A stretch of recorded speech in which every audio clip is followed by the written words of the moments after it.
வணக்கம் மக்களே, எல்லோரும் நல்லா இருக்கீங்களா? நான் நல்லா இருக்கேன், நீங்களும் நல்லா இருக்கீங்கன்னு நம்புகிறேன். உங்கள் பாலசுப்ரமணியன், நம்பிராஜ் கேரக்டர் வைஸாக. என்னென்னா, சரி நமக்கு இந்த சீரியலில் நமக்கு கேரக்டர் முடிஞ்சிருச்சு, நம்ம வேறு ஏதாவது புதுசாக கமிட் ஆகணும் அப்படின்னு நான் யோசிச்சுட்டு இருந்தேன். ஆனால் இது முடிஞ்ச மாதிரி தெரியல எனக்கு. என்னாச்சுன்னா, கண்ணதாசன் வரிகளில் டிஎம்எஸ் இசையில் அவன்தான் மனிதன் நினைக்கிறேன், சிவாஜி சார் ஒரு பாட்டு பாடியிருப்பார். மனிதன் நினைப்பதுண்டு வாழ்வு நிலைக்கும் என்று, இறைவன் நினைப்பதுண்டு பாவம் மனிதன் என்று.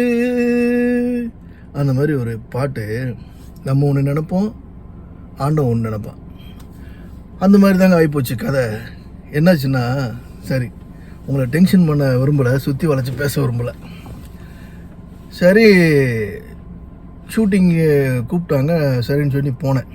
அன்றைக்கி நான் கூட சொன்னேன்ல, மகனாதி ஷூட்டிங் தான் போயிட்டுருக்கேன். சரி நானும் போயிட்டு 7 மணிக்கெல்லாம் மேக்கப் போட்டு ட்ரெஸ் எல்லாம் மாற்றிட்டு, கண்டினியூ ட்ரெஸ்லாம் மாற்றிக்கிட்டு நானும் ரெடியாக தாங்க இருந்தேன். நானும் என்ன சார் நீங்கள் சாப்பிடுங்க சார். ஓகே சாப்பிட்டேன். காஃபி சாப்பிடுங்க சார். சாப்பிட்டேன். என்ன தம்பி மதியம் ஆகிடுச்சு, இன்னும் வரல, வெயிட் பண்ணுங்க சார். கடன்னு ஓடியாந்தாப்புல associate assistant director print out எடுத்தாப்புல கடன்னு. என்ன தம்பி சீன் வந்துருச்சா? வந்துருச்சுண்ணே, வாங்க வாங்க வாங்க வாங்க. நானும் வேணுமா கூட போய், என்ன தம்பி சீனை கொடுங்க, நான் படிக்கிறேன். பொண்ணு நான் படிச்சுக்கிறேன், நானே படிக்கலை. படித்தாப்புல படிச்சிட்டேண்ணே, நீங்கள் ரூமுக்கு போயிருங்கண்ணே அப்படின்னாப்புல. என்ன தம்பி?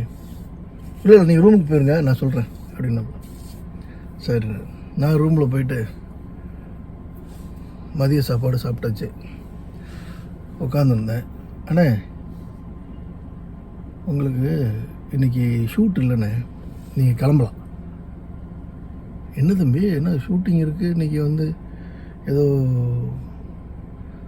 முக்கியமான சீன் இருக்குது, நிறையா இருக்குது அப்படின்னு சொல்லி கூப்பிட்டு வந்தீங்க, என்னாச்சுன்னு கேட்டேன். இல்லைண்ணே அந்த சீன் வரலண்ணே, கதையே மாறிடுச்சுண்ணே, கதைக்கிழமை மாறிடுச்சுண்ணே, அந்த கதை கிளம்பு என்னன்றது எனக்கு தெரியாது, அதனால் நீங்கள் கிளம்புங்கன்னாப்புல. என்னையா இவ்வளோ நான் ஃபுல் டே? சரி ஓகேண்ணே, நீங்கள் கையெழுத்து போட்டு கிளம்புங்க, உங்களுக்கு இன்றைக்கி ஷூட்டில்.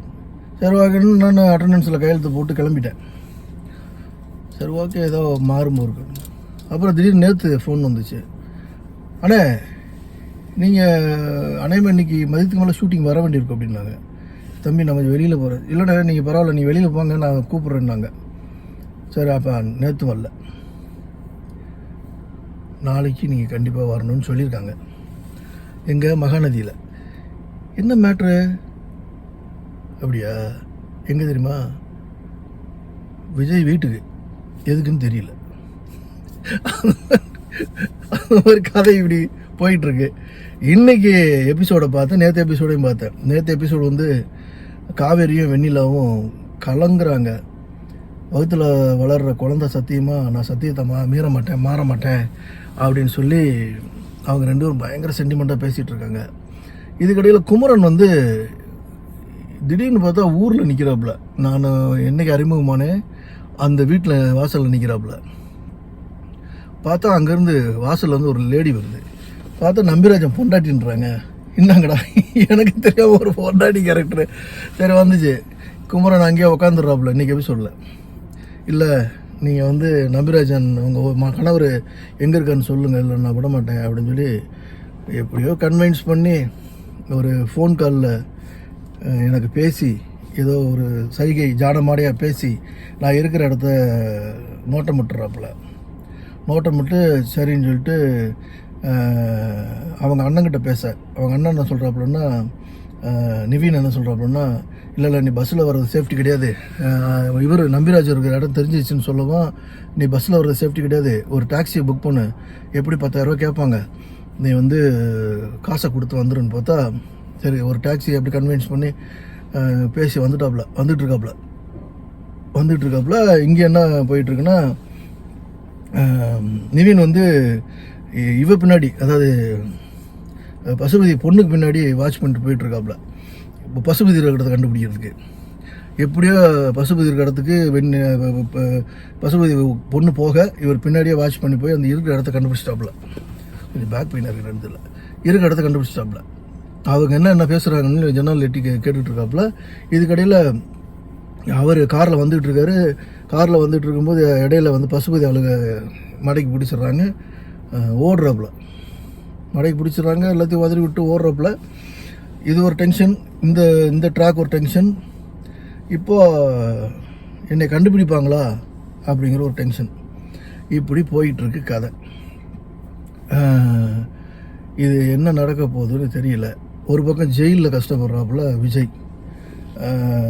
அதை நினச்சி ஃபீல் பண்ணுறா காவேரி.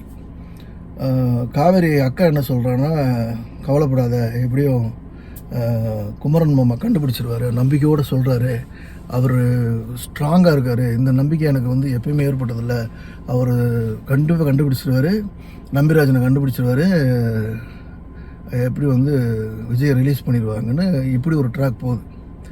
இப்போ என்னென்னா, எனக்கு ஒன்றுமே புரியல. நான் போய் ஒரு பிட்டு நடிச்சு தான் வரேன், ஒரு சின்ன பிட்டு தான் நடிக்கிறேன். பட் இதுக்குள்ளே இவ்வளோ கதைகள் இருந்திருக்கு, எனக்கு தெரியாது. இப்படி போயிட்டுருக்கு. ஆனால் எனக்கே கொஞ்சம் டென்ஷன் தான் ஆகுது. ஓகேவா, மக்களை உங்களை சொல்லி குற்றம் இல்லை. போயிட்டுருக்கு. இது எங்கே போய் முடியும்னு தெரியல.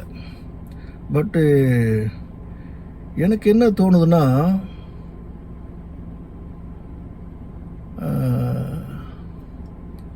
வெண்ணிலா கேரக்டரு நம்பிராஜன் கேரக்டரும் அவ்வளோ சீக்கிரம் முடியாதுன்னு தோணுது. நீங்கள் என்ன நினைக்கிறீங்கன்னு எனக்கு கமெண்டில் சொல்லுங்கள். பிகாஸ் இது வந்து இன்றைக்கி எபிசோடெலாம் நீங்கள் பாருங்கள், எனக்கே டென்ஷன் ஆகுது, உங்களுக்கு டெஃபினட்டாக டென்ஷன் ஆகும். பார்த்துட்டு இந்த கேரக்டர் வளருமா இல்லை முடிஞ்சிடுமா அப்படிங்கிறத நீங்கள் கமெண்டில் சொல்லுங்கள். தயவு செஞ்சு இன்றைக்கி எபிசோடை பாருங்கள்.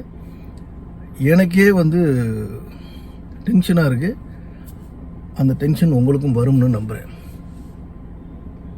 நாளை சந்திப்போமா? தேங்க்யூ, பாய்.